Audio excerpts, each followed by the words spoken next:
Salut à tous. Vous savez, les nombres qu'on utilise tous les jours, ils cachent des secrets, des règles et des symétries assez dingues.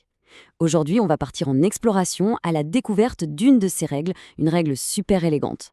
On va faire ça avec une démonstration mathématique, mais qui ressemble plus à une enquête qu'à un cours magistral. Accrochez-vous, la logique est parfois vraiment surprenante. Alors, voilà notre énigme du jour. Prenez deux nombres qui n'ont, à première vue, rien en commun, à part le chiffre 1 bien sûr. On dit qu'ils sont premiers entre eux. La question, c'est que se passe-t-il si on calcule leur produit d'un côté et leur différence de l'autre? Est-ce que ces deux nouveaux nombres, eux aussi, n'auront rien en commun? C'est ce qu'on va essayer de prouver ensemble. Ok, pour résoudre une énigme, il faut les bons outils.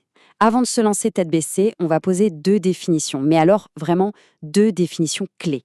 Ce sont les briques de base qui vont nous permettre de construire tout notre raisonnement étape par étape. Notre premier outil, et sans doute le plus important, c'est le fameux PGCD, le plus grand commun diviseur. En fait, c'est tout simple. Pour deux nombres donnés, c'est le plus grand nombre capable de les diviser tous les deux sans qu'il y ait de reste. Par exemple, entre 12 et 18, leur PGCD, c'est 6. Gardez bien ça en tête, c'est vraiment le cœur de notre enquête. Et ce PGCD nous amène directement à notre sujet, les nombres premiers entre eux. Qu'est-ce que c'est? C'est juste une paire de nombres dont le PGCD est égal à 1. C'est tout. Ils n'ont aucun diviseur en commun, à part 1. Pensez par exemple à 8 et 9. Ils sont comme deux étrangers. Et c'est cette propriété qui va être notre point de départ. Bon, avant de se jeter dans la grande démonstration abstraite, on va faire un petit test. Rien de mieux qu'un exemple concret, juste pour voir si notre intuition est la bonne. Allez, prenons des nombres super simples, 3 et 2. Leur PGCD, c'est 1. Parfait, ils sont bien premiers entre eux. Maintenant, on calcule leur produit. 3 fois 2, ça fait 6. Leur différence, 3 moins 2, ça fait 1. Et maintenant, le test ultime. Quel est le PGCD de nos deux résultats? 6 et 1. C'est 1. L'hypothèse a l'air de tenir la route. Mais attention, en maths, un exemple ne suffit jamais. Il nous faut une preuve en béton. Bon, c'est maintenant que les choses sérieuses commencent. On laisse tomber les cas particuliers et on entre dans le monde de la preuve logique.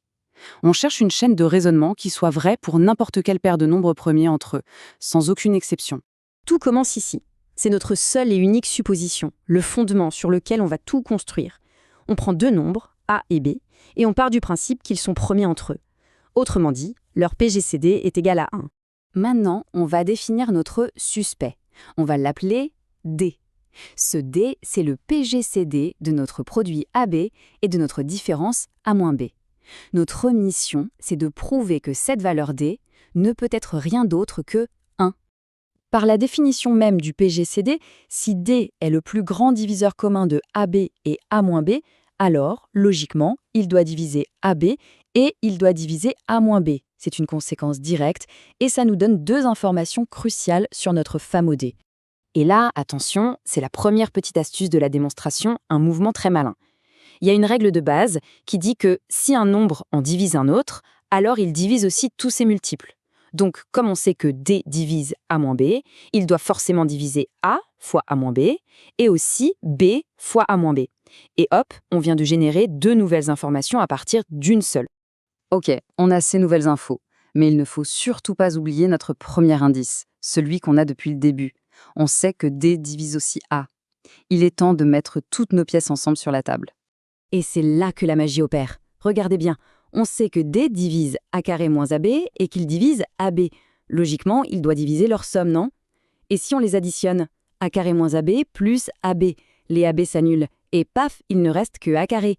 C'est pareil pour l'autre. Si D divise AB et AB moins B carré, il doit diviser leur différence, ce qui nous laisse avec B carré. C'est une avancée énorme. On vient de prouver que notre D doit diviser à la fois A carré et B carré. La chaîne logique continue. Réfléchissons un instant. Si D est un diviseur commun de A carré et B carré, il ne peut pas être plus grand que leur plus grand diviseur commun. C'est du bon sens. Donc, notre D est obligé de diviser le PGCD de A carré et B carré. Et là, voici la clé qui va tout déverrouiller. C'est une propriété très connue et super puissante en théorie des nombres. Elle nous dit que le PGCD D carré, c'est tout simplement le carré du PGCD des nombres de base. C'est l'arme secrète qui va nous permettre de conclure. Allez, on applique cette règle d'or, on se souvient de notre hypothèse de départ, le PGCD de A et B est 1. Grâce à notre super propriété, on sait maintenant que le PGCD de A carré et B carré est donc 1 au carré, ce qui fait 1. Aussi simple que ça. On y est presque. On met nos 2 derniers éléments dans l'entonnoir. Premier élément, on a vu que D doit diviser le PGCD de A carré et B carré. Deuxième élément, on vient de calculer que ce PGCD vaut 1. La conclusion est donc inévitable. Notre D doit diviser 1. On arrive au sommet de l'ascension. Après toutes ces étapes, après ce cheminement logique, la réponse finale est là, juste sous nos yeux. Et elle est simple, nette et terriblement élégante. Si D doit être un diviseur de 1, il n'y a pas 36 solutions.